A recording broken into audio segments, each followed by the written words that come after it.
اور نامرادوں میں شامل ہو گیا۔ کہتے ہیں کہ جنگل میں حابیل ایک پتھر پر سر رکھ کر سویا ہوا تھا کہ قابیل نے اوپر سے دوسرے پتھر سے مار کر شہید کر دیا، لیکن قتل کرنے کے بعد اس کی لاش کو چھپانے کا طریقہ نہیں جانتا تھا، کیونکہ اس سے پہلے آدم علیہ السلام کی اولاد میں سے کوئی فوت نہیں ہوا تھا۔ اس لیے قابیل حیران اور پریشان تھا کہ اب کیا کرے۔ پھر اللہ تعالیٰ نے مہربانی فرما کر ایک کوے کو بھیجا۔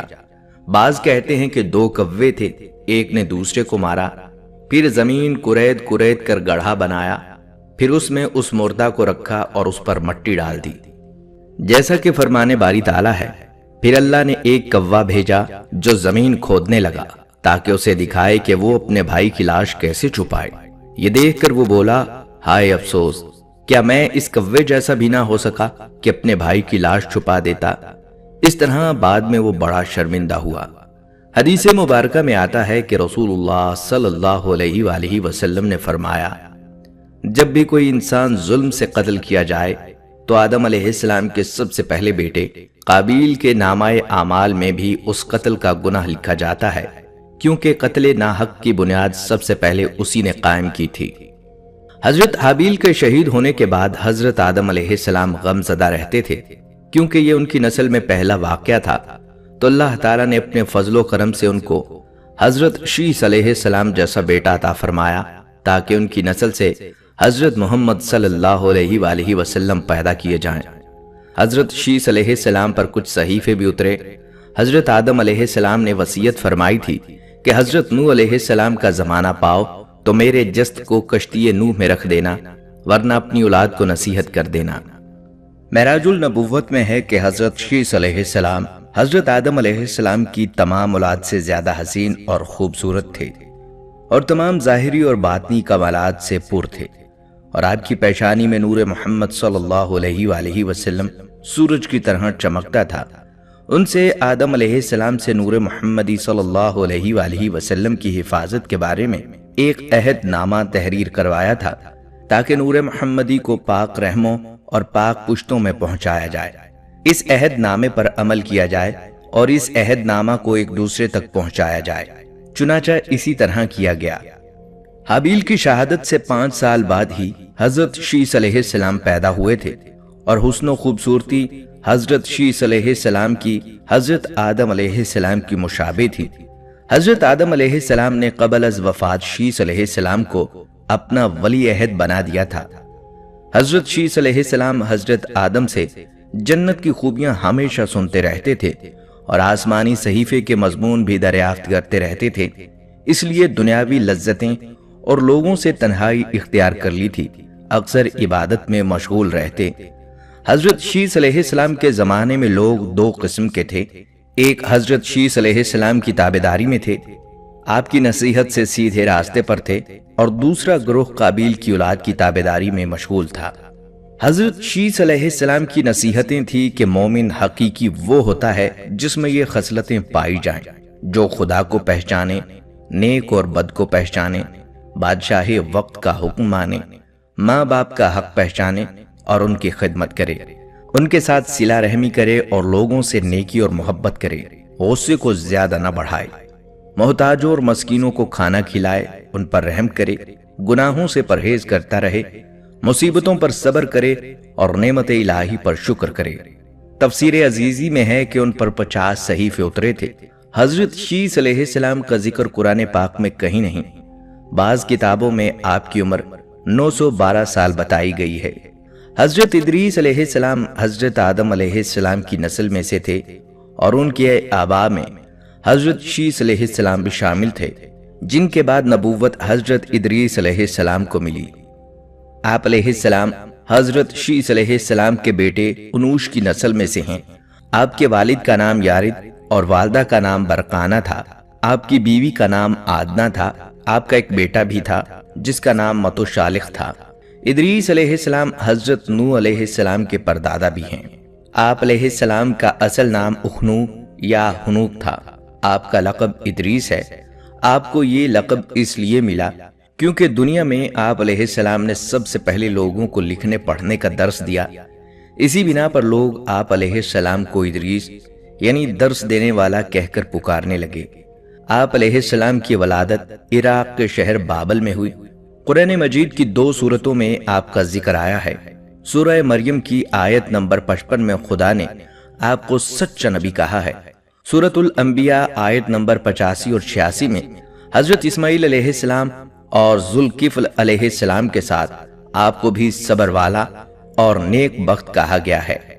اور کتاب میں ادریس کو یاد کرو، بے شک وہ بہت سچا نبی تھا۔ جب حضرت شیس علیہ السلام کا انتقال ہوا تو کچھ عرصے بعد ان کے پیروکار بہت محدود تعداد میں رہ گئے۔ قابیل کی اولاد نے کفر و شرک، بدکاری اور بے حیائی کا بازار گرم کر رکھا تھا۔ زناکاری اور شراب نوشی عام تھی۔ پاکیزہ رشتوں کی پہچان ناپید ہو چکی تھی۔ بتوں کی پوجا اور آگ کی پرستش ہو رہی تھی۔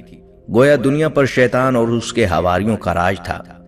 حضرت آدم علیہ السلام اور حضرت شیس علیہ السلام کی قائم کردہ شرعی حدود اور احکامات الہی کو پامال کیا جا رہا تھا، اور یہی وہ وقت تھا کہ جب اللہ تعالیٰ نے اس بگڑی قوم میں ایک نبی مابعوث کرنے کا فیصلہ کیا، اور اس عظیم منصب کے لیے حضرت شیس علیہ السلام کی نسل سے حضرت ادریس علیہ السلام کا انتخاب فرمایا۔ حضرت ادریس علیہ السلام میں وہ تمام خوبیاں بدرجہ اتم موجود تھیں جو اللہ کے نبی میں ہونی چاہیے۔ آپ علیہ السلام حضرت آدم علیہ السلام کے دین کے پیروکار، نہایت عبادت گزار، متقی، پرہیزگار اور انتہائی سچے انسان تھے۔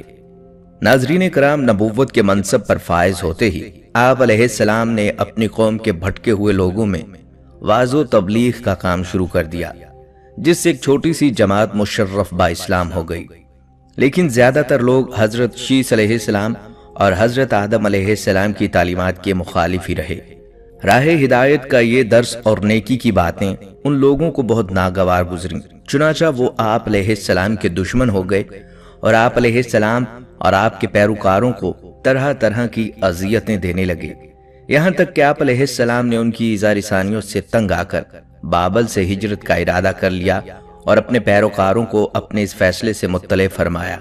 چونکہ بابل دریائے فرات اور دریائے دجلہ کے کنارے ایک سرسبز شاداب علاقہ تھا، لہٰذا لوگوں کے لیے اس علاقے سے ہجرت کرنا خاصا مشکل فیصلہ تھا، اور انہوں نے اس حوالے سے تحفظات کا اظہار بھی کیا۔ لیکن پھر حضرت ادریس کے سمجھانے پر وہ لوگ آپ علیہ السلام کے ساتھ ہجرت پر تیار ہو گئے۔ حضرت ادریس علیہ السلام اور ان کے پیروکاروں نے بابل سے مصر کا رخ کیا اور دریائے نیل کے کنارے آباد ہو گئے، جو بابل سے بھی زیادہ سرسبز اور شاداب علاقہ تھا۔ حضرت ادریس علیہ السلام نے یہاں کے لوگوں میں درس و تبلیغ کے کام کو جاری رکھا۔ آپ علیہ السلام اس وقت لوگوں میں رائج تمام زبانوں سے واقف تھے اور عوام کو انہی کی زبان میں درس دیتے تھے۔ سورۃ الانبیاء میں اللہ تعالیٰ نے فرمایا، اور اسماعیل علیہ السلام اور ادریس علیہ السلام اور ذوالکفل کا تذکرہ کیجئے، یہ سب احکام الہی پر ثابت قدم رہنے والے لوگوں میں سے تھے۔ تفسیر معروف القرآن کے مطابق حضرت ادریس علیہ السلام حضرت نوح علیہ السلام سے 1000 سال پہلے پیدا ہوئے۔ حضرت ادریس علیہ السلام وہ پہلے انسان ہیں جنہیں علم نجوم اور حساب بطور معجزہ عطا کیے گئے۔ نیز سب سے پہلے انہوں نے ہی قلم سے لکھنا اور کپڑا سینا ایجاد کیا۔ ان سے پہلے لوگ عموماً جانوروں کی کھال لباس کے طور پر استعمال کیا کرتے تھے۔ پھر یہ کہ سب سے پہلے ناپ تول کے طریقے بھی آپ علیہ السلام نے متعارف کروائے، اور اسلحہ بھی آپ علیہ السلام کی ایجاد ہے۔ آپ علیہ السلام نے اسلحہ تیار کر کے بنو قابیل سے جہاد کیا۔ علامہ ابن اسحاق کا کہنا ہے کہ دنیا کا سب سے پہلا شخص جس نے قلم سے لکھا حضرت ادریس علیہ السلام ہیں۔ معاویہ بن حکم رضی اللہ تعالیٰ عنہ سے مروی ہے کہ انہوں نے حضور صلی اللہ علیہ وآلہ وسلم سے ریمل کے بارے میں سوال کیا۔ یہ ایک ایسا علم ہے جس میں ریت پر مخصوص لکیریں کھینچ کر کچھ معلوم کیا جاتا ہے۔ تو رسول اللہ صلی اللہ علیہ وآلہ وسلم نے فرمایا، ایک پیغمبر تھے جنہوں نے یہ لکھا، لہٰذا جس شخص کا خط ان کے موافق ہو جائے تو اچھا ہے۔ علماء تفسیر فرماتے ہیں کہ پہلا شخص جس نے تبلیغ دین کے لیے وعظ و خطاب کا سلسلہ شروع کیا وہ حضرت ادریس علیہ السلام تھے۔ چند بزرگان دین نے آپ کا حلیہ بیان کیا ہے، جس کے مطابق آپ علیہ السلام کے عمدہ اوصاف، پورا قد و قامت، خوبصورت خوبرو گھنی داڑھی،